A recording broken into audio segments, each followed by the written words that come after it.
Disclaimer. The information, views, opinions, and thoughts expressed in the readings are of the respective authors. We, the producer and reader, do not claim allegiance to them in any way. The content and references should be perceived keeping in mind the period when it was written and not according to the present context. The limited but sincere goal of this series is to offer the listener unedited and original content. Thank you. The Music Book Club presents Pillars of Hindustani Music by BIRAJDAR, read by LAXMI BIRAJDAR. Surashri Kesarbai. Of all the great musicians included in this book, Bai Kesarbai is the only one who is alive today. She lives in her own house at Shivaji Park, Bombay. When I interviewed her in 1949, my questions and her answers are reproduced below. She was on the very pinnacle of fame and success. At that time, it was difficult to get precise details about Kesarbai's musical training. All kinds of exaggerated and unrealistic stories were in circulation.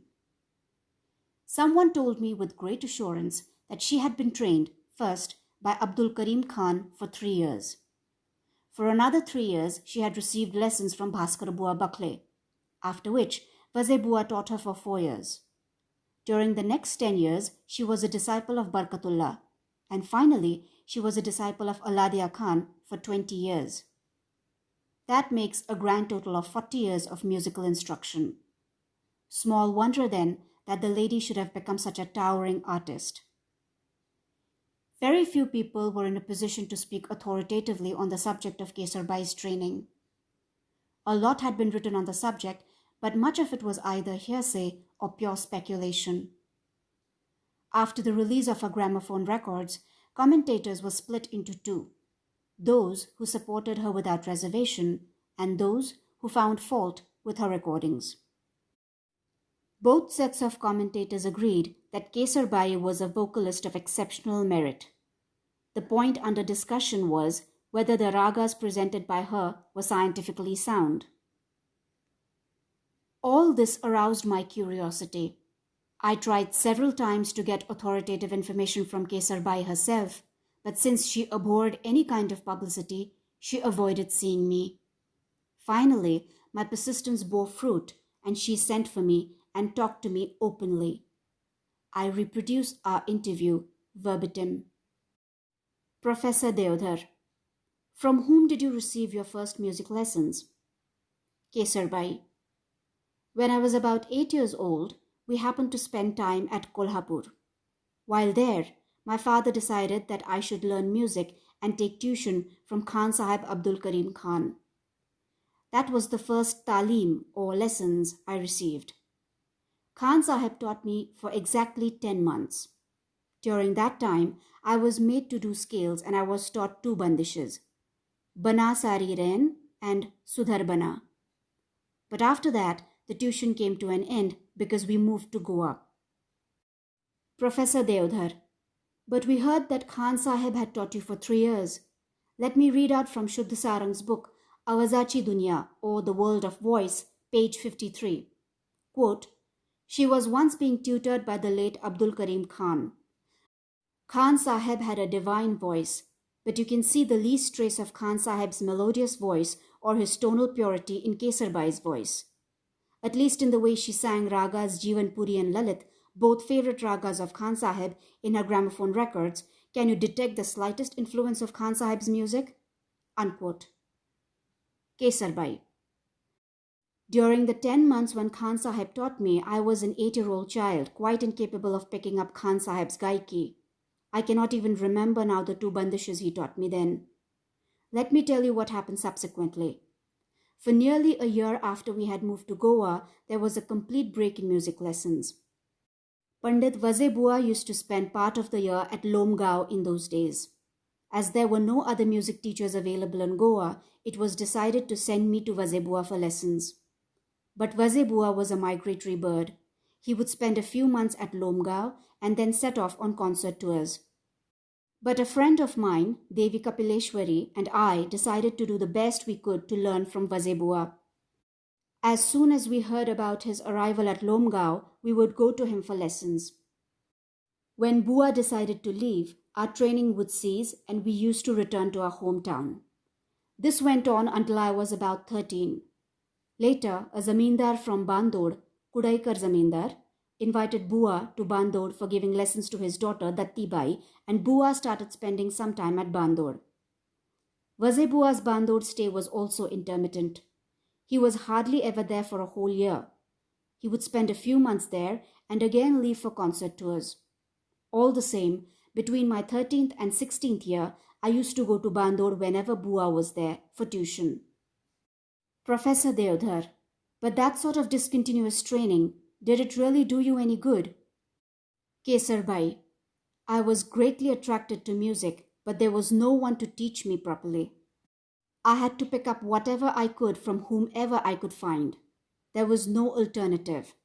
Subsequently, in 1909, when I was 16, we moved to Bombay. The first 6 months passed without my finding anyone to teach me. Just then, Khan Sahib Barkatullah, the celebrated sitar player, came to Bombay and was persuaded by Seth Vithaldas Dwarkadas to take me on as a pupil. I received instruction from him for a year, after which he left Bombay to take up a job in Patiala state. Once again, my musical education came to a stop. However, Khan Sahib used to visit Bombay during the cool weather, and during those 3 or 4 months, he did teach me regularly. That went on for a couple of years. Sardar Bala Sahib Gaikwad of Kolhapur and Bapu Sahib Kagalkar used to visit Bombay and stay in Bali House opposite 2 temples. Alladia Khan Sahib used to be with them. In 1912, Khan Sahib spent 8 months in Bombay. I kept urging him till he agreed to teach me. But I found it difficult to learn his esoteric style. He would teach me something today, by next morning I would forget everything. And Khan Sahib would be angry with me. This went on for 2 or 3 months, after which Khan Sahib returned to Kolhapur for reasons of health. Around that time, Khan Sahib Barkatullah came to Bombay on vacation but did not spend much time here. He went to Pune, where he was a guest of Sardar Natu. But because I pressed him hard, he agreed to spend his weekends in Bombay and teach me. After a few months of weekend tuition, he took up a job at Mysore. He started dividing his working time between Patiala and Mysore and spent his vacations in Bombay. He would spend 3 or 4 months in Bombay and during that time teach me regularly. The intermittent training continued till 1915. But the irregularity of the whole process irked me, so I decided to go to Pandit Bhaskar Bua Bakle, who was then in Bombay. Professor Deodhar, I hear Bhaskar Bua taught you a great deal. Is that true? Kesarbai, listen, let me complete myself. I had Bhaskar Bua's tuition for exactly 4.5 months. After that, Bhaskar Bua moved to Pune to look after his Bharat Gayan Samaj, and that was the end of that. Professor Deodhar, that is to say, till 1917, you did not train with anyone systematically. So, Kesarbai, yes, Professor, that is why I got fed up and decided not to learn to sing in a piecemeal fashion. In 1918, I made up my mind if I wanted to learn to sing at all only from Khan Sahib Alladia Khan. But it was easier said than done. Professor Deodhar, but was there anything which made you feel that way? People with ambition usually go through some bitter experience which makes them set their sights high and reach their appointed goals resolutely. That is precisely why they achieve greatness. Besides, all you have said about your early life suggests that, although you did fancy becoming a musician, there was no unremitting ambition to back it. Kesarbai, I understand. I will tell you about that too. After I stopped Vazebua's tuition, nothing happened for 1 whole year, and I did not really care. Later on, in 1918, Seth Duni Chand from Calcutta happened to visit Bombay. His Bombay friends decided to give him a farewell banquet and arrange a nice music recital for him. They decided to hold the farewell party at a house at Goregaon. The idea was to stay in this house for 3 days and spend the time eating, drinking, and listening to Tarabai Shirodkar morning, evening, and night. I, with 4 or 5 of my friends, agreed to participate. The first day, Tarabai sang beautifully. She was in great form at the time, and we all worshipped her. The following night, the organizer suggested that everybody should participate in the mehfil and Tarabai should round it off. Quite aware of my own shortcomings, I refused point blank. My friends, willingly or unwillingly, sang one piece each. Then everybody pounced on me and said they would not take a no for an answer. I had no alternative but to acquiesce. With considerable reluctance, I picked up the Tanpura and started Mia Malhar, which I had learned from Khan Sahab Barkatullah. My usual accompanists were not there, and I could not bring it off. I was very upset. The gentleman who had pleaded with Barkatullah to take me on as a pupil happened to be present. He could not remain quiet. He pointedly told me in the full mehfil that I had failed. I could not stand being insulted thus in front of everyone. I wanted to run away from there and hide myself. I could not sleep that night and felt demented. I decided there and then that I would live, if I were to continue to live, only as a renowned singer. Professor Deodhar: why did you decide to make Aladia your guru? There were many who could have taught you if you were prepared to pay them adequately. Kesarbai: Khan Sahab taught me for 3 months in 1912, and I sensed that his music had some exceptional qualities. Besides, even celebrated musicians of the time were dazzled by the depth of his learning and gaiki. So I decided that if I had to learn music, I would go to him and no one else. Professor Deodhar: so Khan Sahab agreed to teach you? Kesarbai: that too was far from easy. From 1918 onwards, I tried through numerous influential intermediaries to persuade him, but he was adamant. He said, Kesarbai is not capable of learning my brand of music, so I shall not teach her. Seeing that all efforts to persuade him had been unsuccessful, my friends thought the only person who might be able to persuade Khan Sahib to accept me as a pupil was Seth Duni Chand of Calcutta. They requested Sethji to come to Bombay. Khan Sahib had a great respect for Sethji and had even been in his service for some time. He sent telegrams and letters to Khan Sahib requesting him to visit Bombay, but having guessed what Seth Duni Chand was going to tell him, Khan Sahib replied, I am not well and am undergoing medical treatment from Vaidya Samre at Sangli, so I am afraid I cannot come to Bombay. Finally, when everything else had failed, Seth Duni Chand, multimillionaire that he was, went all the way to Sangli to see Khan Sahib. But despite all the respect he had for Sethji, Khan Sahib would not budge. He refused to teach me. For 2 years we moved heaven and earth to get him to teach me, but Khan Sahib refused to be persuaded. On my side, I was determined to learn to sing and only from Khan Sahib. I was depressed and unhappy. It began to tell on my health. I was rapidly losing weight. Seth Vittaldas Dwarkadas, greatly concerned over the state of my health, told me not to lose hope. He said, I shall make one final attempt and I hope to be able to compel him to give you tuition. Seth Vittaldas and Khan Sahib were very close to each other. In December 1920, Sethji sent a telegram to Khan Sahib. I am seriously ill and not expected to live. Come immediately if you wish to see me. The telegram had the desired effect.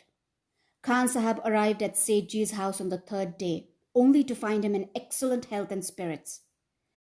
Khan Sahib was angry and hardly spoke to Seth Vittaldas. After he had simmered down a little that evening, Sethji took him for a walk on Chowpatty. Khan Sahib asked him, Why did you send me a false telegram and called me to Bombay? Sethji said, Khan Sahib, do me a favor. You must teach Kesarbai. If you still refuse, our friendship is over. In that sense, this is going to be our last meeting, is it not? Khan Sahib replied, In 1912, I taught Kesarbai for 3 months. She would not be able to pick up my brand of music. Besides, I understand she has been saying I'm a poor teacher. That is why I'm not going to teach her. Sethji laughed at this and said, Kesarbai would never say that you cannot teach. Someone has been telling you lies. She has obstinately refused to learn from anyone else, and that is why everybody has been imploring you for 2 years. So please listen to me and take her on as a pupil. Consequently, Khan Sahab agreed to reconsider the matter and came to a final decision within 2 or 3 days. On the third day, Seth Vitthal Das asked him, "Have you come to a final decision?" Khan Sahab replied, "If that means so much to you, I shall agree to teach her, but on certain conditions." Sethji, pencil and paper in hand, promptly sat down to make a note of the conditions, which were as follows. Number 1. Kesarbai must pay a certain sum of money to me and become a black thread pupil. Number 2. The tuition fee would be so much per month. Number 3. The tuition must continue for 10 years. Number 4. I must be allowed to leave with pay if I have to leave town for medical reasons or on business. Number 5. If the Bombay climate does not suit me and I have to go elsewhere for extended stay for reasons of health, Kesarbai must come there for tuition. After we had accepted all these conditions on July 1st of 1921, I went through the black thread ceremony in Bombay. The tuition started. He spent about a month in Bombay, after which his health suffered a setback and he decided to go to Sangli for treatment. We also decided to set up house at Sangli.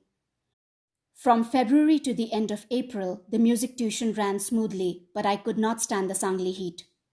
I decided to return to Bombay. So did Khan Sahab. For about 7 months, Khan Sahab came to teach me regularly and taught me very well. After that, Khan Sahab took 2 months' leave and went to Uniara for his daughter's wedding. Professor Deodhar: What was the duration of the daily lessons? How many hours? Kesarbai: Once Khan Sahab agreed to teach me, he was always very diligent. The lessons would start at 8 a.m. and go on till 1 p.m. The afternoon session would start at 4 o'clock and finish at 8 p.m. Besides, I used to practice by myself on the lower octave from 5:30 to 7:30 a.m. Professor Deodhar: In short, Khan Sahab used to teach you for 9 hours every day. You both deserve to be congratulated. Nowadays, you will not find a tutor who is willing to give instruction for 2 hours without break. But I wonder whether one can find a disciple who has the tenacity to stay put with a Tanpura for 9 hours, practically without break. During all those long hours, what did Khan Sahab teach you? Kesarbai: We had the greatest difficulty in persuading Khan Sahab to teach me at all. I knew very well that at the faintest sign of any lack of cooperation or laziness on my part, the whole thing would come to an end. So I decided not to give him any excuse to quit. I unquestioningly did everything he asked me to do. In the beginning, I had difficulty in sitting in one position hour after hour, but with practice, I could manage that. During the first fortnight, my voice suffered from hoarseness. I could barely talk. If things were too bad, I was allowed to rest for 2 or 3 days, after which the tuition would start once again. Khan Sahab used to say, "Don't worry, you're not going to lose your voice. Sing to the extent you comfortably can, but there must be no break in the tuition. That is what is going to make your voice strong and supple." Khan Sahab proved right. Exactly after 6 months, I began to recover my voice bit by bit, and in the next 2 months, it became completely normal. After this initial period, I was myself amazed at the way I could use my voice. I could hit the desired key without the least difficulty and whenever I wanted to. My voice became powerful, resonant, and I was able to turn it as I liked. Professor Deodhar: People say that the first rag Khan Sahab taught you was Darbari Kannada? Kesarbai: Not at all. Khan Sahab started me on Todi first.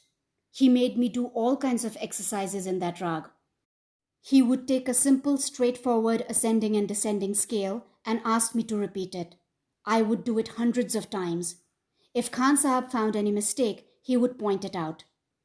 I used to repeat those same scales hour after hour. Khan Sahab would sit closely and listen. After I mastered that particular bit, Khan Sahab would give me another set of scales. That would take 10 or 15 days. After that, the next. I must have repeated each exercise hundreds of thousands of times. He was very particular about my doing all this in slow tempo. Professor Deodhar: Did you work on Todi during the afternoon sessions as well? Kesarbai: No, for the evening session, Khan Sahab selected a rag akin to Todi, for instance, Multani. I worked on Multani in the evenings. That was his characteristic method of teaching. When I worked on Deskar in the morning, we would take up Bhoop, Shuddha Kalyan or Jayat Kalyan in the evenings. Bibhas in the morning was matched by Jayat in the evening. Professor Deodhar: You must have been basically very healthy to have stood all the strain. Kesarbai: Things were not quite so easy. The strain did tell on my health. I began to suffer from sore throats and colds. I had a hoarse voice in the morning. My eyes were swollen. I could barely speak. I plucked the tanpura strings with one hand and wiped my dripping eyes and nose with the other. But Khan Sahab would not let me stop. However, once all the watery stuff had drained itself away, my face and eyes would return to normal, and by evening, my voice too would become clear. On top of everything else, I developed anemia. We went to Bangalore for 6 months, and Khan Sahab went with us. The change of climate did not do much good.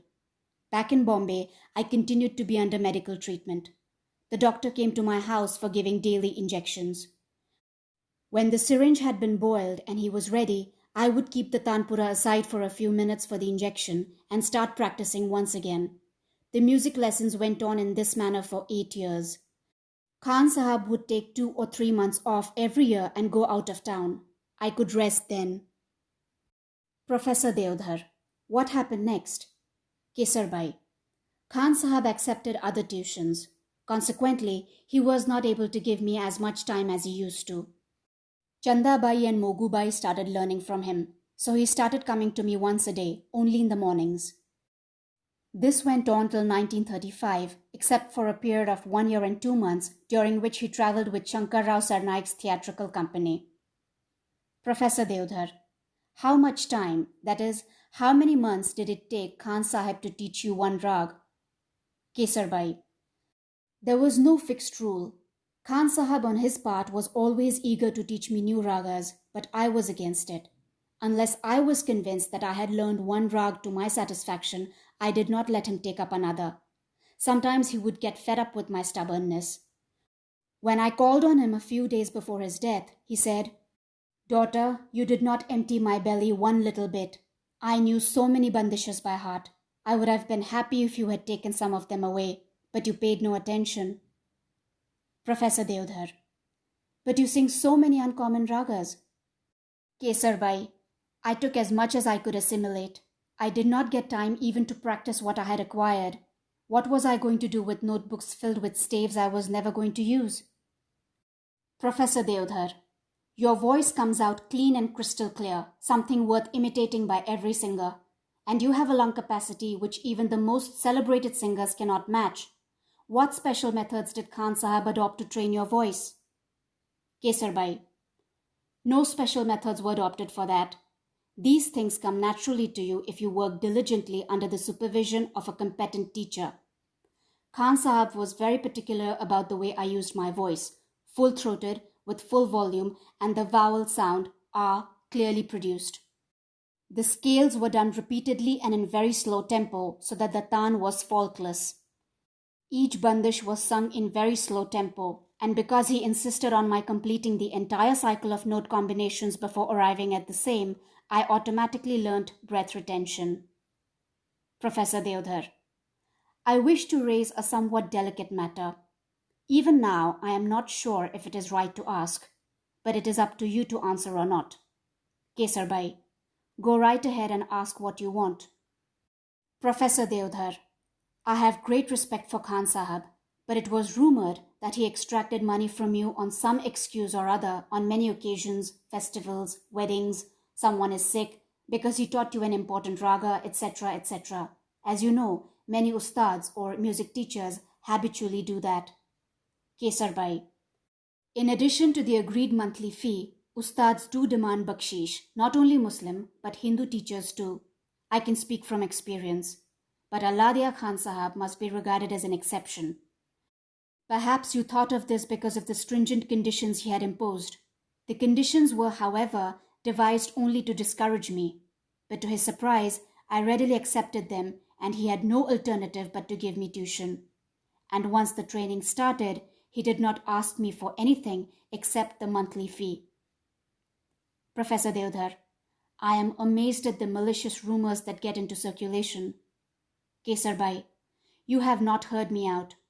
Khan Sahab did not trust banks, so he gave his money to me for safekeeping. If he looked unusually worried at any time, I would urge him to tell me the reason. Then, with great reluctance, he would tell me about some financial difficulty. He would feel happy if it turned out that what he had left with me was sufficient to tide over the crisis. But if that fell short, I would make it up and compel him to accept the extra amount. Professor Deodhar, my purpose in asking you the question was that there should be no misunderstandings or malicious rumors circulating about persons of the standing of the late Aladia Khan. Let us now turn to another matter which has been debated in the press.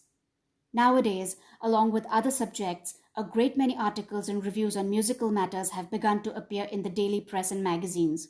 I welcome this development. Kesarbai, I am not a good reader. If there is something about me in the papers, my friends read it out to me. Professor Deodhar, in that case, you must have heard about the debate on Rag Maru Bihag? Kesarbai, yes, I know about it. Some of the critics objected to the name. They were under the impression that it was a mixture of two ragas, that is, Marwa and Bihag. Accordingly, they began to look for the Marwa part in the admixture, which, of course, they failed to find. So they wanted the name of Maru Bihag to be changed to Yamini Bihag or something like that. That reminds me to ask you something. Would you kindly explain to me where to find the Sarang part in Gaud Sarang or the Dhanashri part in Puriya Dhanashri? Professor Deodhar, there is no Sarang in Gaud Sarang or Dhanashri in Puriya Dhanashri. Kesarbai, then those two names would also need to be altered. I shall suggest some alternative names. See if you like them. There is Rag Gaud in Gaud Sarang, but beyond Pancham or the G, the Rag branches off into some kind of Bilawal with shades of Bihag. So could we rename Gaud Sarang as Gaud Bihagi Bilawal? Next, Puriya Dhanashri. Here, one starts with Puriya, but again after Pancham, one moves into Purvi. Would it not be appropriate to rename Puriya Dhanashri as Puriya Purvi? Professor Deodhar, bravo, madam. You are getting to be a musicologist. What it comes to is you do not feel there is any need to change the name Maru Bihag. But musicians belonging to your gharana sing 4 or 5 kinds of Kafi Kannada. Some people find that objectionable. What is your opinion? Kesarbai, tell me, how many gharanas are there? Professor Deodhar, quite a few. Kesarbai, and how many kinds of Kannada are there? Professor Deodhar, theoretically there are 18 varieties of Kannada. Kesarbai, what about Bageshri, Nayaki, Darbari, Sahana? They are also Kannadas, are they not? When different gharanas began to introduce some notes of Rag Kafi and started calling the hybrid Rag Kafi Kannada, one gharana used Sahana and Kafi, another gharana chose Bageshri and Kafi, and yet another preferred to inject some Kafi into Nayaki. So, in a sense, the 18 varieties of Kannada recognized by science can be developed into as many varieties of Kafi Kannada. We sing only 4 or 5 varieties out of these. What is wrong with that? Professor Deodhar, what you say is perfectly logical, and theoretically there is nothing wrong in recognizing 4 or 5 varieties of Kannada. The point I am trying to make is that all musicians belonging to your gharana do not conform to one well-defined rule. For instance, in your presentation of the bandish Laire Madhapiya, you make a minimal use of Dhaivat A. You use it as a kana. But one renowned female singer of your school avoids using Dhaivat in the opening notes. But after that, she uses that note freely and with conspicuous force, that is, in the combinations such as Padha, Dhanipa, and while approaching the upper Sa, she clearly moves as in Darbari by using the combination Padhani Sa. Don't you think it's strange that the same rag should be presented by 2 musicians in such radically different ways? Kesarbai, only a few people have received proper training from Khan Sahab. They can be counted on the fingers of one hand. But there are many today who claim to have been trained by him. So Khan Sahab is not responsible for the manner in which others sing, nor am I. They sing in the manner in which they were taught. They too are not to blame. Our times were difficult. It was difficult to learn music. Khan Sahab was unwilling to teach at first, but once he agreed to, he taught me seriously and without reservations. There were hardly any musical discussion of the sort we find now. Textbooks on music had just started appearing, but since all established singers relied on what they carried in their heads rather than in textbooks, we never had much to do with books. If anything was not clear to us, we would ask Khan Sahab, and he would explain everything to us unreservedly. Professor Deodhar, what you say is true. I too feel that people should not bother to analyze ragas sung by musicians who were trained by the traditional method. One should single-mindedly enjoy what artists who have spent their lifetime cultivating their art have to offer, pay particular attention to the attractive features, and pick up what they consider desirable.